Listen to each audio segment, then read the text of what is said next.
Rain poured heavily that night, the kind that made streetlights blur and hearts feel heavier than umbrellas could hold. In the dim glow of a cracked lamppost outside Lincoln High, a boy stood shivering in his worn-out jacket, clutching a folded paper that had already turned soft from his sweaty palms. His name was Eli Turner, 17, quiet, and invisible to most of the world. He had been rehearsing the same line for 3 days, "Would you, maybe like to be my date to the school dance?" But every time he tried to say it out loud, his courage broke before his voice did. Eli worked evenings at a small diner, cleaning tables and washing dishes to help his mother, who worked 2 jobs after his father left years ago. He didn't have new clothes, he didn't have a car, and he certainly didn't have the confidence most kids carried like armor. But he did have one thing, a heart that refused to stop dreaming, and that dream, right now, was named Sophie Lane. She wasn't one of the popular girls who ruled the hallways with laughter and lip gloss. Sophie was different, kind, grounded, and gentle in a way that made everyone around her feel seen. She volunteered at the local hospital after school, wearing a nurse's trainee uniform that made her look older and more responsible than her years. Eli had watched her from afar, not in obsession, but in admiration, the way one might admire sunlight through a dirty window, knowing it could never belong to them but still grateful it existed. The problem was, Sophie came from a world far above his reach. What Eli didn't know was just how far. It was Friday afternoon when Eli finally decided to do it. The annual spring dance was a week away, and the school hallways buzzed with plans, dates, and expensive dresses. Eli had saved enough from washing dishes to buy a second-hand suit from a thrift store. It smelled faintly of mothballs, but it was enough. He spotted Sophie near her locker, her hands full of hospital textbooks and a lunch bag that had her name written neatly across it. She smiled at someone, and his heart raced like a runaway train, now or never. He walked up, each step heavier than the last. "Hey, Sophie," he managed, his voice barely above the hum of the hallway. She turned, surprised but smiling. "Hey, Eli. You're in my chemistry class, right?" He nodded, feeling his throat tighten. "Yeah, I was just wondering, his words tangled like cheap earphones. She waited patiently, not rushing him, which somehow made it worse. He took a shaky breath. "Would you, maybe, be my date to the dance?" A pause. The kind that stretches time. Then Sophie's eyes softened. "The dance? With me?"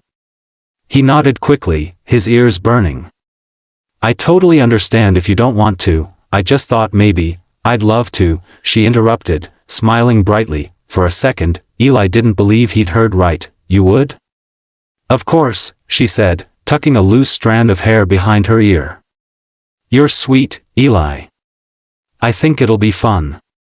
He couldn't speak, he just smiled, awkward and stunned, before mumbling something about picking her up and Saturday night.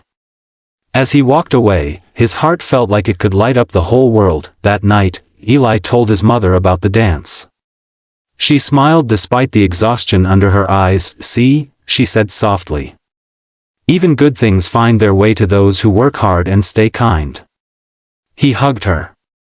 It was the first time in months he felt like life wasn't just about surviving. Saturday came faster than he expected.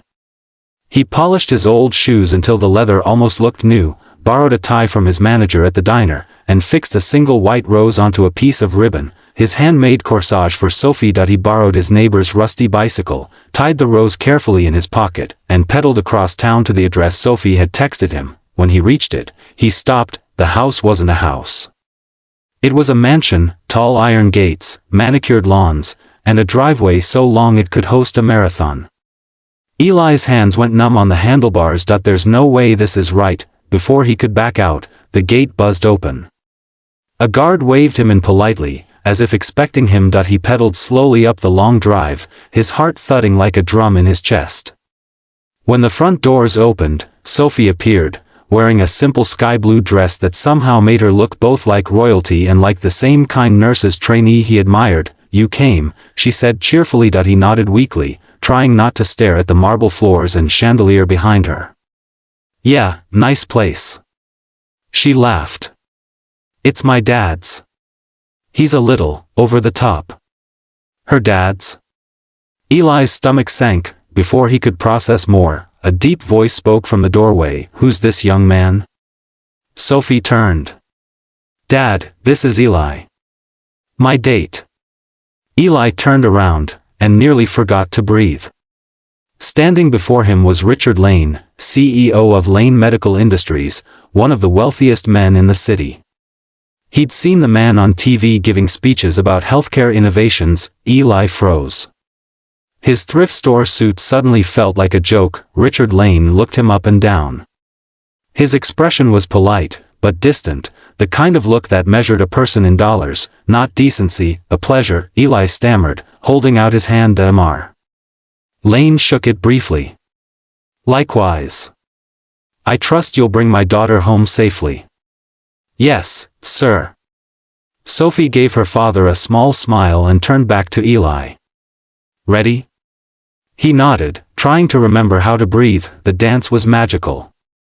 The school gym, decorated with fairy lights and paper stars, felt like a different world. Sophie laughed easily, danced freely, and talked to him like they'd known each other forever. Eli told her about working at the diner, about his mom's sacrifices, about how he wanted to study nursing one day to help people like she did. Sophie listened, her eyes kind and focused. When "Can't Help Falling in Love" played, she grabbed his hand. "Come on, Eli. One dance." "I can't dance," he said nervously. "You don't need to. Just follow me." And he did. Slowly, awkwardly, beautifully, for the first time in a long time, Eli forgot what he didn't have. He just existed, present, real, and enough. After the dance, he walked Sophie to her door. "Thank you," she said softly. "For tonight. It's been one of the best evenings I've had." He smiled shyly. "You sure you're okay being seen with a guy who rides a rusty bike?" Sophie looked at him for a moment. "Eli, that's exactly why I said yes. You didn't see money when you looked at me. You just saw me." Before he could respond, a voice interrupted. "Sophie, inside. Now." It was Mr. Lane. His tone sharp as glass. Sophie frowned. "Dad, inside." She squeezed Eli's hand once before walking in. Eli stood there, unsure what to do, until Mr. Lane approached. "I appreciate your manners," Mr. Lane said, "but let's be realistic. My daughter's world is different. She has a future that doesn't fit with someone who washes dishes for a living." Eli's chest tightened, but he nodded respectfully. "Yes, sir. I understand." And he did, but not in the way Mr. Lane meant that he understood that the world didn't always treat kindness as currency. Weeks passed. Sophie texted him a few times, but he pulled away. Not because he didn't care, but because he didn't want to be the reason she faced her father's anger. He focused on his work, his studies, and his dream of becoming a nurse. Months turned into a year. He graduated high school with honors, earned a scholarship, and started training at the same hospital where Sophie once volunteered. One afternoon, while checking charts in the ER, he heard a familiar voice behind him. "Eli Turner?" He turned, and there she was. Sophie, in a nurse's uniform, holding a patient file and smiling that same radiant smile. "Looks like we're co-workers now," she said. Eli grinned, his heart catching in his throat. "Guess so." Years later, as both of them stood on a hospital balcony, now fully fledged nurses, Sophie turned to him and said, "You know, when you asked me to that dance, you had no idea who I really was."